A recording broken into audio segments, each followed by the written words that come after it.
Praise the lord. ప్రభువైన యేసుక్రీస్తు నామంలో ఈ రాత్రి ప్రార్థనలలో పాల్గొంటున్న మీకందరికీ కూడా శుభములు. ఈరోజు ప్రపంచానికి కనిపించని ఒక గొప్ప సత్యాన్ని దేవుని వాక్యం ద్వారా తెలుసుకుందాం. మనము బయటికి మంచివారిగా కనిపించవచ్చు, కానీ మన హృదయం ఎలా ఉందో పూర్తిగా తెలిసినవాడు ఒక్క దేవుడే. ఈ రాత్రి మన హృదయాలను ఆయన ఎదుట ఉంచి ఆయన మనలను శుద్ధి చేయాలని ప్రార్థన చేద్దాం. ఇర్మియా గ్రంథము 17వ అధ్యాయము 9-10 వచనములలో ఏమని రాయబడిందంటే, హృదయం అన్నిటికంటే మోసకరమైనది, అది ఘోరమైన వ్యాధి గలది, దాన్ని గ్రహింపగలవాడెవడు? ఒకని ప్రవర్తనను బట్టి వాని క్రియల చొప్పున ప్రతీకారం చేయుటకు యెహోవాను నేను హృదయములను పరిశోధించువాడను, అంతరింద్రియములను పరీక్షించువాడను అని రాయబడింది. ఈ వాక్యము మనకు ఒక గొప్ప హెచ్చరికనిస్తుంది. మనుషులను మోసం చేయడం చాలా సులభం. మన భావాలను దాచుకోవచ్చు, పైకి మనం చాలా మంచి వాళ్ళుగా కనిపించవచ్చు, కానీ మన హృదయంలో ఏమున్నది అది దేవుడు చూస్తున్నాడు. దేవుని నుండి మనం ఏది దాచలేము. కొన్నిసార్లు మన హృదయంలో కోపము, అసూయ, గర్వము, క్షమించలేని మనసు, స్వార్థము ఇలాంటివన్నీ ఉంటాయి. కానీ అవి బయటికి కనిపిస్తాయంటే కనిపించవు. మనమంతా చాలా నార్మల్గా ఉంటాం. మన ఎదుట వాళ్ళని చాలా ద్వేషిస్తూనే ఉంటాం, కానీ వాళ్ళతో ఎంతో నార్మల్గా, ఎంతో కామన్గా మాట్లాడగలుగుతాము. కానీ దేవుడైతే దాన్నే చూస్తున్నాడు.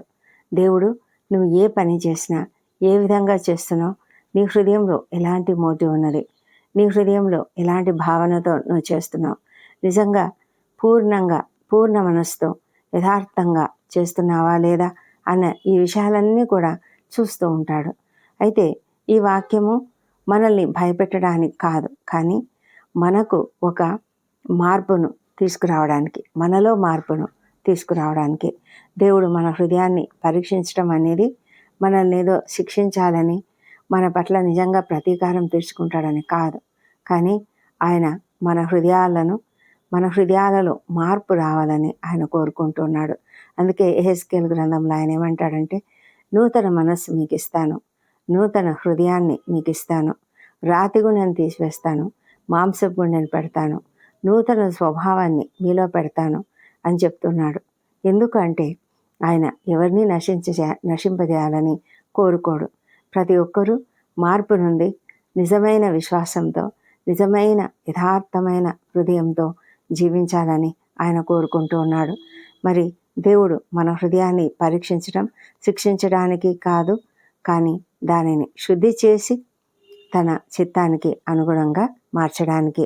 మానవుల హృదయము చాలాసార్లు అంతర్గతంగా లోపాలతో నిండి మోసపూరితంగా రోగగ్రస్తమై ఉన్నాయి.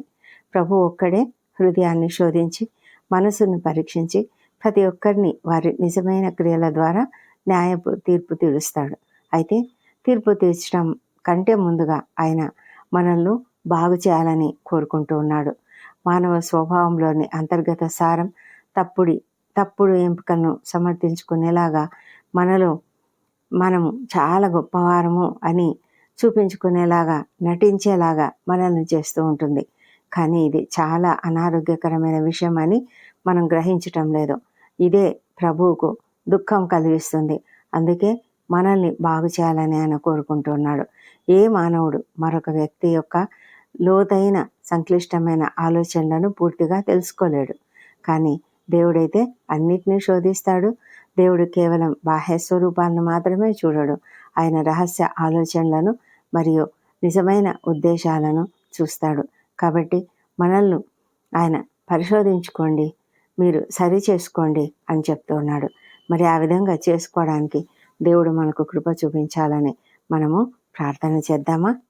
ఈ రాత్రి మనం ఇలా ప్రార్థిద్దాం.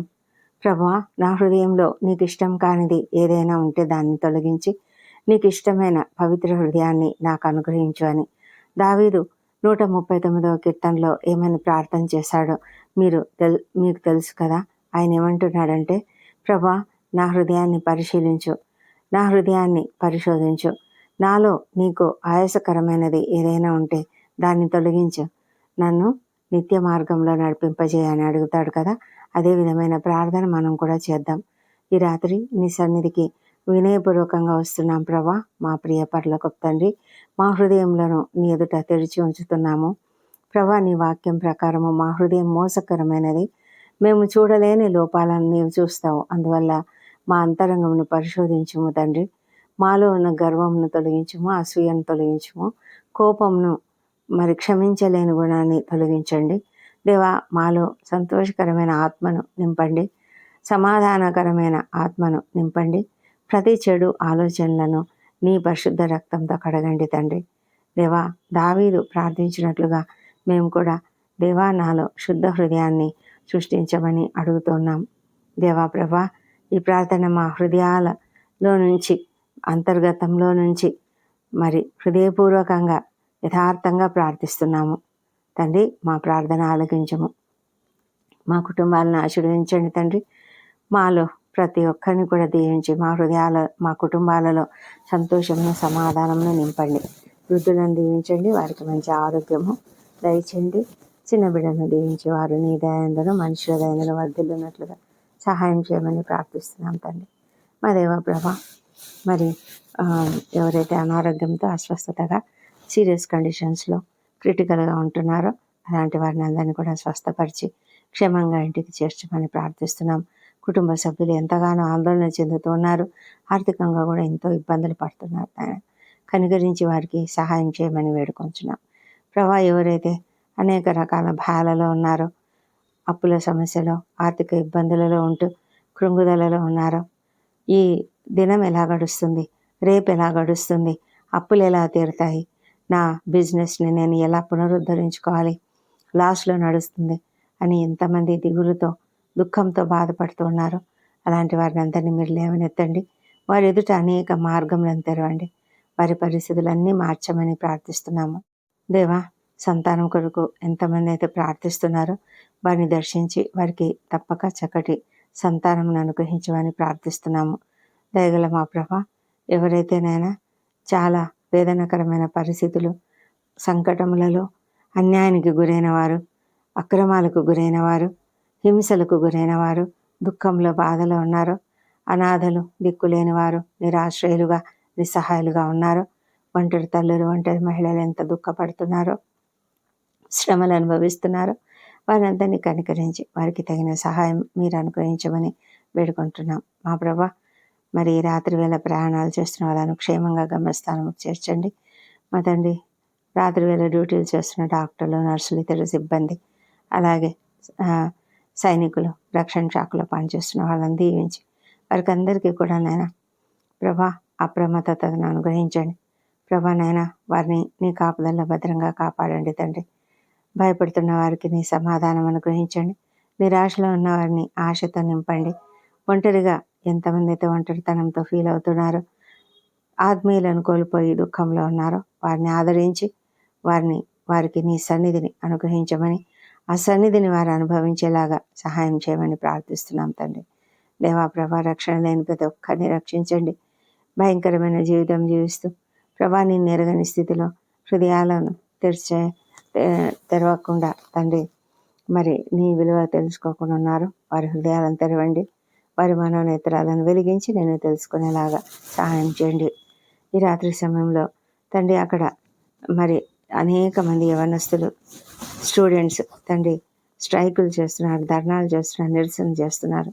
వారిని మీరు కాపాడండి ప్రభా. గవర్నమెంట్ త్వరగా దిగి వచ్చి వారికి తగినటువంటి వారి కోరిక ఏదైతే ఉందో దాన్ని తీర్చినట్టుగా సహాయం చేయండి.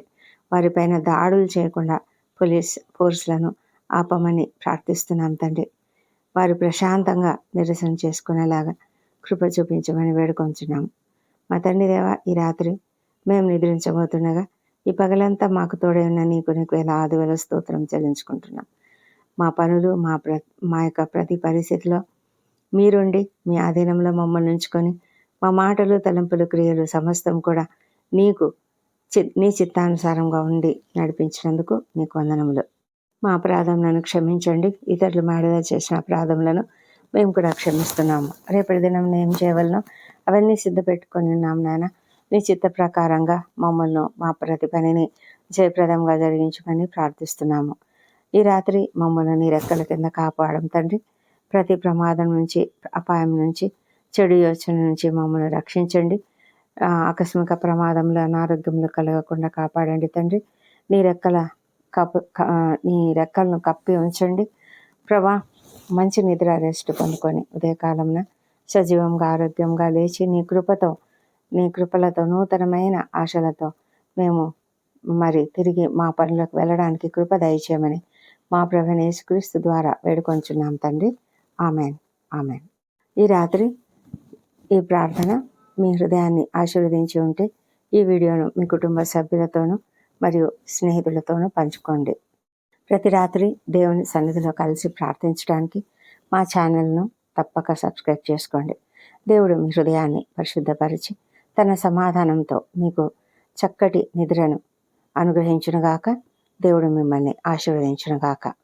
ఆమెన్.